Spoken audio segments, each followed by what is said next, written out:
Olá, signo de Sagitário. Essa é uma leitura dessa semana, começo de março. A gente vai falar para quem tem Sol, Lua, Ascendente, Vênus e Júpiter neste signo, ou para quem tem Sagitário forte no mapa. Sagitário forte significa que a pessoa tem 3 planetas ou mais na casa onde está o signo de Sagitário. É uma leitura coletiva, não vai ressoar com todo mundo. Espero que todos estejam muito bem.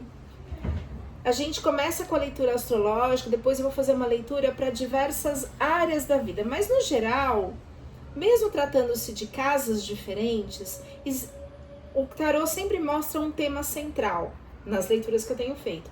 Então a gente vai tirar uma carta para a área pessoal, finanças, comunicação, família, talento, famílias também aqui, irmãos, primos, relacionamentos passageiros, saúde e trabalho, parcerias, que pode ser sociedade, relacionamentos duradouros, amizades duradouras, relacionamentos mais duradouros, parcerias duradouras. Casa de transformação, que é uma casa que fala da sexualidade, do sexo mais especificamente, não a sexualidade, desculpem. Fala também de herança, magia e fechamento de ciclo. Casa 9, que é o signo de Sagitário, a casa do signo de Sagitário, fala da vida espiritual, de estudos, viagens, bem a cara de sagitariano.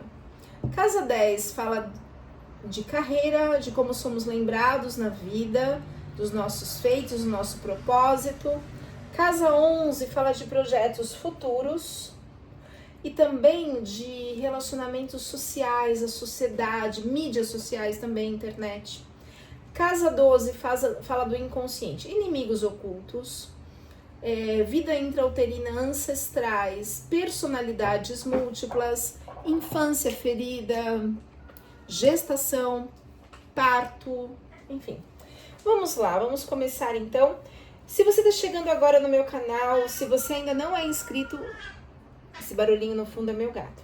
Eu convido para que você se inscreva, ative o sininho das notificações, assim você pode receber informações quando novos vídeos são lançados, são publicados.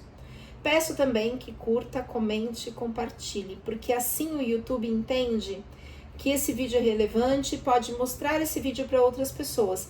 E também, se você compartilhar com alguém, se esse vídeo for importante, ele pode, de repente, ajudar uma outra pessoa.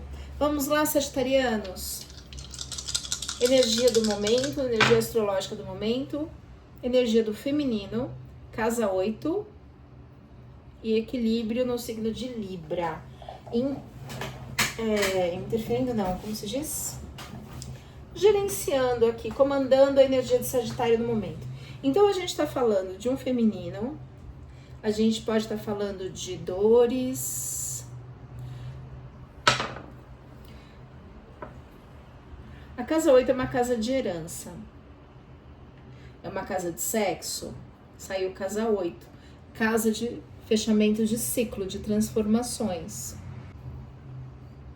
Signo de Libra, que é um signo de parcerias, de casamento. A gente pode estar falando de um relacionamento. Normalmente, pessoas que têm dificuldade no feminino, pode ser um fechamento de ciclo em relação a algumas dores do feminino. Em geral, pessoas que têm dificuldade com o feminino, dores do feminino, seja atual ou ancestral, têm dificuldades em dinheiro. Por quê? Porque o feminino é aquele que gera, aquele que gesta, não só filhos, mas filhos, ideias, projetos, trabalhos. Vamos entender um pouco melhor com o tarô. Eu estou usando o tarô mitológico, porque eu sou apaixonada pela mitologia grega.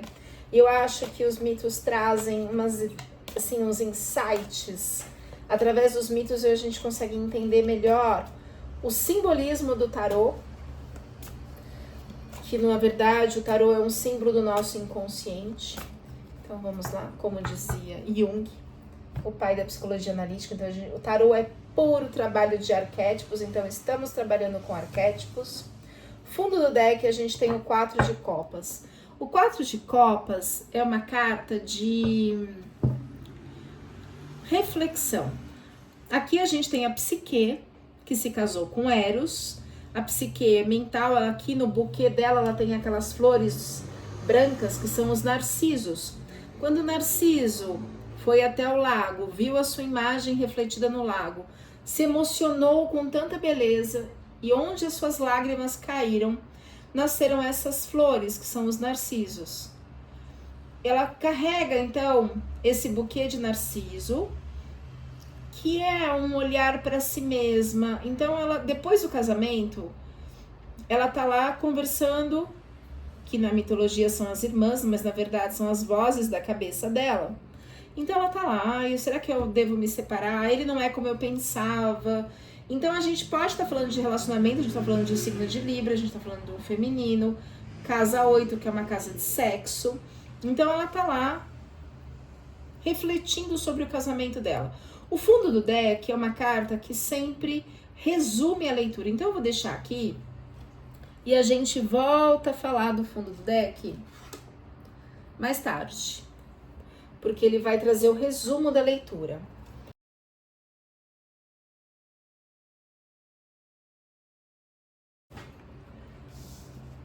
Casa 1, a gente tem o Rei de Paus. Essa carta fala de Teseu, rei na Grécia. Esse rei, ele era... A palavra não é violento, fez muitas guerras, mas assim, muitas delas voltadas ao seu próprio ego. Então, por exemplo, ele que quis ir até a cidade, lá acho que era Creta, não lembro, porque ele queria lutar com o Minotauro. Então, era glorificar o seu poder. Então, ele foi lá, matou o Minotauro, ele passou por terremotos, por um monte de coisas. Então, é um rei de grandes lutas e grandes vitórias, né, na Grécia. Mas ele também é extremamente mulherengo. E olha, isso aqui é uma das sombras do signo de Libra. O signo de Libra é um signo parceiro. Porém, quando ele está no lado sombra, é aquele signo dos 10 milhões de contatinhos, que reforça bem essa ideia aqui de Teseu, que é esse rei aqui. Então, é um rei que fazia guerras, um rei que estava voltado somente ao próprio ego, à satisfação do próprio ego, com muitas mulheres. Ele teve 2 casamentos e saiu aqui o feminino. Talvez um feminino machucado. Então, talvez haja na história aí, seja ela ancestral ou não, algo que precisa ser olhado no inconsciente em relação a esse padrão de masculino torto, digamos assim, desrespeitoso. Pedir uma carta, vamos clarificar um pouquinho, essa aqui é minha assistente, a Berenice, clarificar um pouquinho o Rei de Paus. Não pode ficar deitada, meu anjo, pode ficar aqui quietinha, tá bom? Senão atrapalha, senão vou pedir pra você descer, tá? Clarificando o Rei de Paus.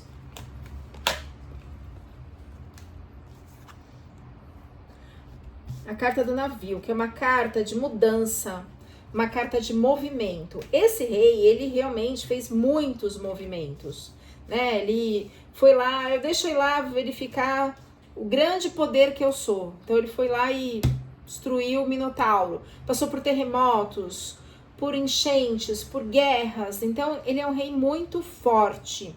Pode ser nesse sentido essa carta. Mais uma carta para clarificar o Rei de Paus. Né, Berê? Ai, amor da minha vida.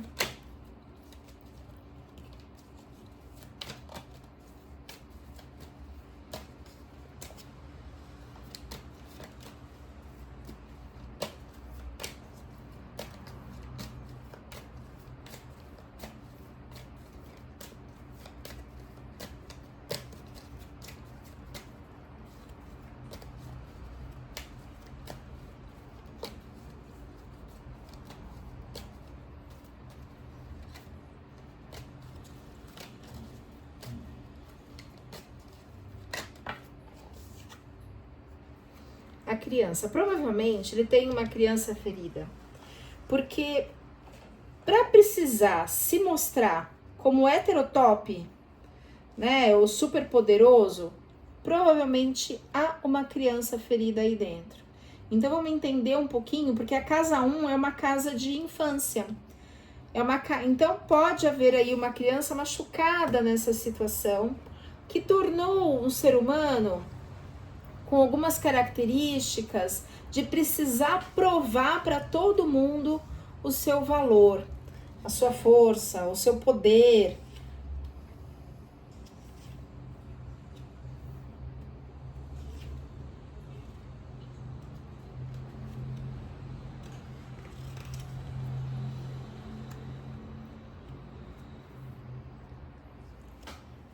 Fica quietinha, Berê.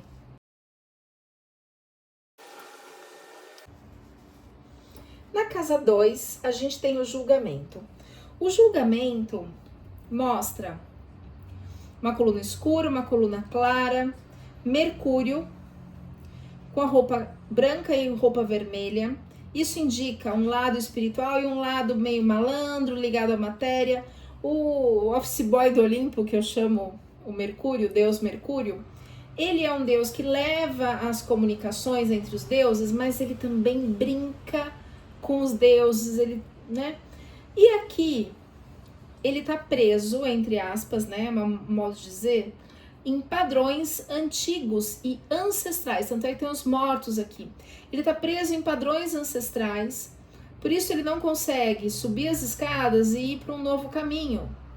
Um caminho onde tem um sol, tem rios, tem florestas, tem plantações. Ele tá aqui, tem um paus, que é a ação, mas ele tá preso, talvez, em crenças ou situações do passado.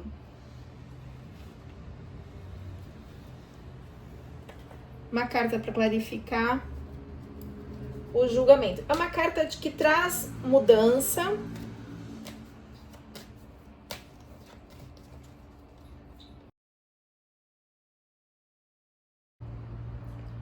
Carta da árvore. A carta da árvore, ela mostra frutos, colheitas. Então, desse processo todo, que talvez tenha a ver com dores da infância, haverá movimentos, né? A carta do navio traz mudanças, movimento. E aqui, quando isso for trabalhado, quando essas dores da ancestralidade, esses padrões ancestrais forem trabalhados, isso trará frutos, uma colheita. Essa carta fala muito de fertilidade, mas também fala de progresso, de energia, desenvolvimento, de crescimento, de bem-estar, né? Vai ter progresso na situação. Carta 3, casa 3, saiu 10 de ouros. Essa carta, ela fala do rei que plantou, trabalhou muito, tem um grande lago lá atrás, montanhas verdejantes, tem as vinhas e tem o máximo de moedas. E aqui ele consegue deixar o legado, pode ser tanto no sentido material como projetos, legado, padrões, ideias, para os filhos e para os netos. Então, há um crescimento realmente na situação, há uma melhora muito grande. Na casa 4, a gente tem a Lua, que é o próprio regente da casa 4. A carta da Lua, ela fala muito sobre nossa mãe, ela fala muito sobre o feminino e sobre as emoções. Aqui a gente tem os 3 rostos das 3 moiras, que são as que traçam o nosso destino. Atrás da imagem, atrás da Hécate, né, que é a personagem, filha de Zeus e Hera, que vai habitar o submundo, é a deusa do submundo, depois ela é substituída por Perséfone, que casa com o deus do submundo, irmão de Zeus, mas até então ela é a deusa do submundo. Ela tem aqui na imagem a representação do caranguejo, que mostra aquela face aparentemente forte, mas por dentro não é nada forte, é muito frágil. E ele também não pertence nem à terra nem à água, ele vive nos 2 mundos, ou seja, ele traz informações do submundo para a superfície através dos sonhos. Então, é um período que saiu na casa da família, é um período de confusão mental, emocional, de instabilidade, que o sagitariano tá vivendo, né? Então, assim, ele vai lá naquele período brigar com o Minotauro, passar por furacões, terremotos, enchentes, mas ele tá sendo movido pelas dores da criança. Presos ainda em padrões ancestrais, não sabe se fica nesses padrões, se segue o caminho para uma nova jornada. Então a carta da Lua ela traz bem isso. Então talvez estejam acontecendo questões na família que te deixam confuso, preso a essa situação e não sabe para qual caminho você pode ser guiado, né? Então espera um pouco, vamos ver o que mais que sai aqui. Vamos tirar mais cartas e aí eu vou clarificar a carta da Lua para ver do que exatamente ela está falando. Na casa 5, na casa 5 sai a Rainha de Copas. De novo, o feminino. Talvez a gente esteja falando de relacionamento. Signo de Libra, que é um signo de casamento, porém quando está no lado sombra é um signo de contatinhos. Casa 8 é uma casa de sexo. E aqui sai a Rainha de Copas. Quem é a Rainha de Copas na mitologia? Helena, esposa do rei Menelau, que, entre aspas, se apaixona por Paris, príncipe de Troia. Ela é levada para Troia e a hora que chega em Troia, imagina a hora que o príncipe Paris chega com a esposa do rei do país vizinho. É óbvio que ia acontecer uma guerra, que ia estourar uma guerra. A guerra acontece, essa guerra dura 10 anos, enquanto Paris tá lá na guerra, tentando defender a própria vida, tentando defender o país, pela loucura que ele cometeu de ter sequestrado a esposa do rei de Esparta, do país vizinho. Ela tem relações sexuais, olha lá, casa 8, casa de sexo, com todo mundo, não importa se é espartano, ateniense, troiano. Na mitologia, ela tá aqui na beira d'água. O que significa aí? E ela tem serpentes enroladas nos braços do trono. A Rainha de Copas, a Helena de Troia, ela revela as nossas... Ela é como se fosse um espelho, por isso que ela tá no espelho d'água. Ela revela as nossas questões mais profundas e inconscientes. Todas as pessoas que olhavam para ela ficavam inebriados com sua grande beleza. Ela tem até uma maçã aqui na mão, com sua enorme beleza. Mas, segundo a mitologia, as pessoas, na verdade, estavam olhando para o interior delas mesmas, sejam homens, sejam mulheres, que ficavam encantados com ela, assim como uma serpente que encanta. A mesma coisa aqui nesse rei de paus, que ele precisa provar o seu valor para todo mundo. Então ele resolve lá na cidade, acho que era Creta, matar o Minotauro. Ele sai de onde ele estava, passa por um monte de situações, faz um monte de guerra para provar o quanto ele é bom. Cheio de mulheres também, cheio de conquistas. Então nós estamos falando de relacionamentos, talvez relacionamentos passageiros. Talvez haja essa confusão aqui, não sei que caminho tomar, não sei que decisão eu tomo. Carta da Lua, né? Vamos adiantar aqui. Então, aqui. Agora sai nas cartas, na casa de saúde e trabalho, a gente tem o 8 de copas. O 8 de copas é uma carta onde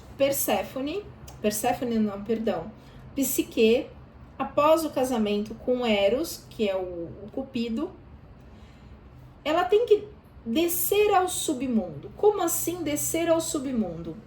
Encontrar com suas questões ancestrais, suas questões mais profundas da sua alma, das suas emoções, talvez com suas dores de infância, sua criança ferida, deixar para trás crenças, padrões, ideias e, sem medo, descer ao inconsciente, ao, entre aspas, submundo, as nossas dores, nossos medos, para encontrar a si mesmo. Aqui as pessoas se viam a si mesmas refletidas em Helena de Troia.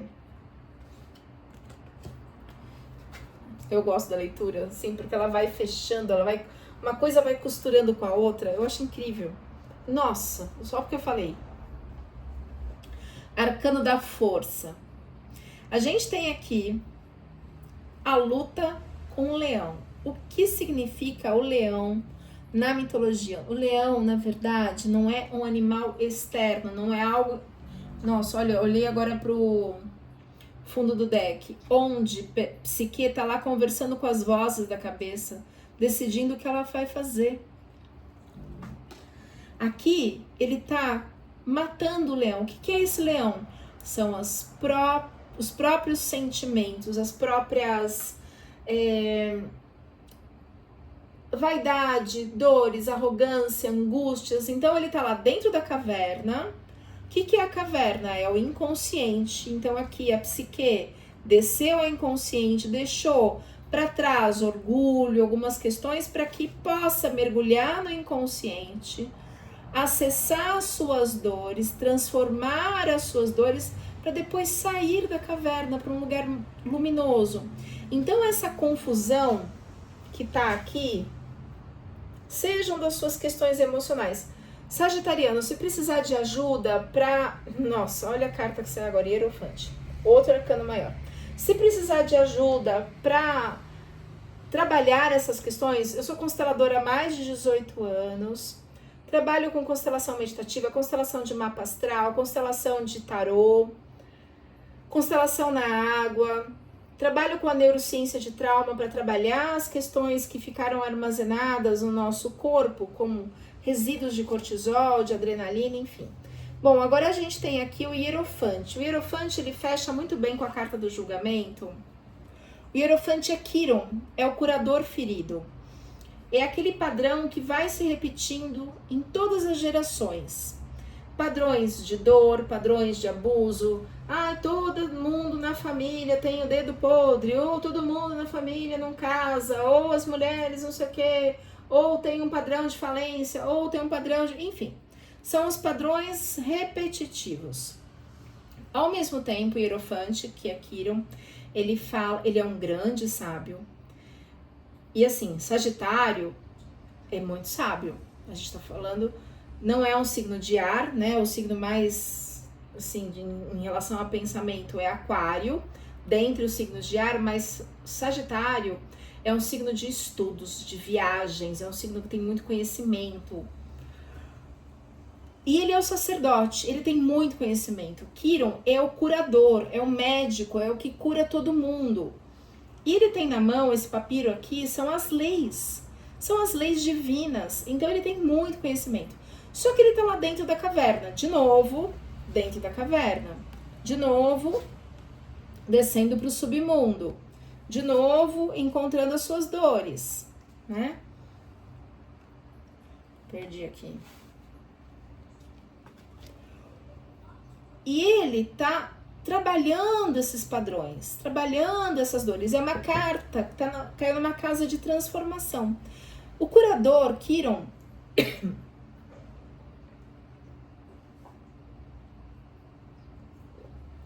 ele não conseguia se curar. Ele foi ferido por Hércules, num dos 12 trabalhos de Hércules, com aquele veneno da hidra, que não tinha cura. Ele ajudava todo mundo a se curar, mas ele não conseguia se curar. Ele nem morria do veneno e nem se curava. Ele não morria porque ele era um deus.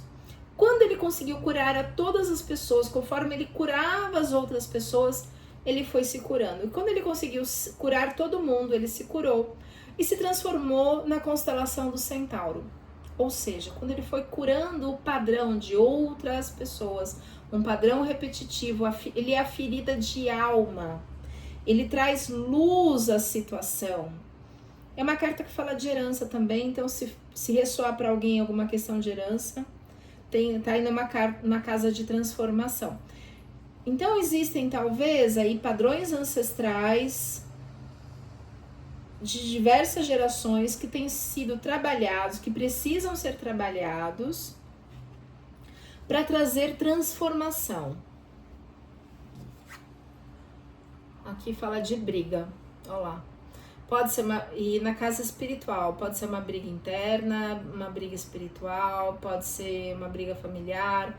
O dragão, que é a união do nó do norte com o nó do sul, ou seja, o seu ciclo de vida, o seu propósito, um caminhar de um lugar ao outro na sua jornada evolutiva, está aqui com a recompensa.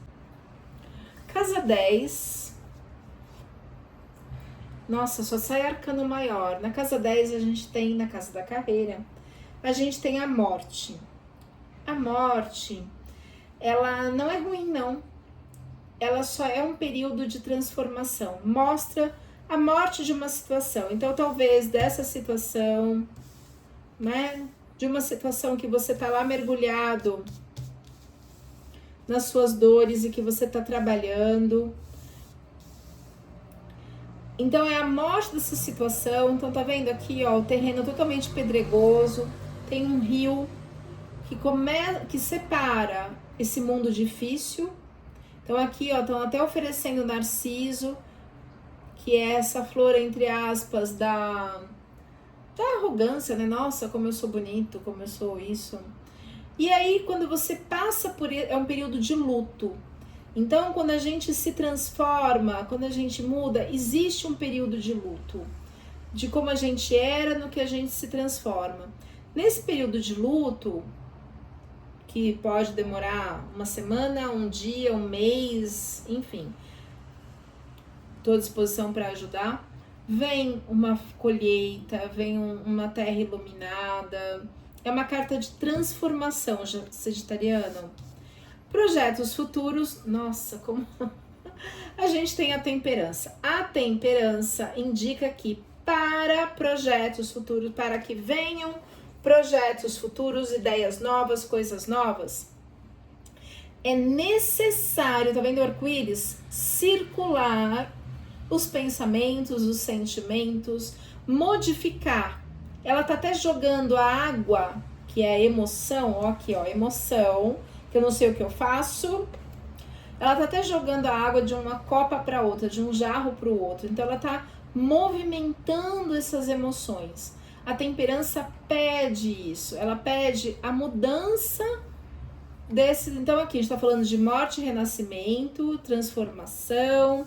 Tem uma batalha, pode ser uma batalha interna, tudo indica que é uma batalha interna pelas outras cartas, porque o tarô não é uma carta sozinha, é um quebra-cabeça. Me parece realmente uma batalha interna. Existe, a maioria é arcano maior aqui, ó.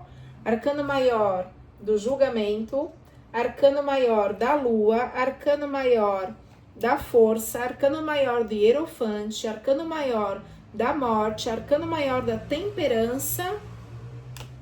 6 arcanos maiores. Bom, 2 de copas, ok. Para que eu devia começar pela casa 12. Acho que o próximo signo eu vou começar pela casa 12. Que é a casa de vidas passadas, que é a casa de inimigos ocultos, que é a casa do padrão antigo, que é a casa do inconsciente. Então, lembra que saiu aqui sexo, Libra na sombra, que são os contatinhos, e um feminino que talvez esteja aí machucado. Então, a gente trouxe aqui a Rainha de Copas, que é um feminino extremamente poderoso, e do Rei de Paus, que também é um masculino poderoso, mas ele não é um masculino poderoso no sentido assim do deus Apolo, que é na mitologia a força do masculino no sentido nobre da palavra. Aqui ele precisava provar, lembra se é a carta da criança? Ele precisava provar que ele era bom, né? Então, talvez ele não seja tão bom assim. Porque se ele precisava provar para todo mundo, se era cheio de contatinhos, enfim, cheio de mulheres. E na casa 12, eu tô procurando a carta da criança que eu tirei daqui. E na casa 12 sai lá o 2 de copas, quando o Cupido, que é Eros, procura a Psique para casar. Então a gente pode estar falando de um padrão ancestral, né? E ela tá presa nessa situação. Talvez no passado existissem situações não muito favoráveis em relação ao relacionamento. Para que novos projetos venham, novas ideias, novos relacionamentos, novos contatos, é necessário transformar esses sentimentos. Esses sentimentos antigos têm que morrer, tem que deixar para trás uma série de coisas e mergulhar no seu inconsciente, para que a mudança venha. E ó, lembra, carta da criança, provavelmente são dores de infância. Então, quando o cupido vai procurar a psique, ela está presa num padrão mental. Psique é a mente. Ela está presa num padrão mental, né? Então, o que a leitura aqui indica, sagitariano? Que é necessário mergulhar no inconsciente, trabalhar as dores, buscar as feridas de infância, trabalhá-las, trabalhar também as questões ancestrais, para que a gente possa sair desse ciclo de dores e que as escolhas sejam, que a gente não fique nesse estado, para que as escolhas sejam mais assertivas, sejam melhores. Bom, meu telefone está na descrição do vídeo. Gratidão por me acompanharem até aqui e a gente se vê na próxima leitura. Até mais!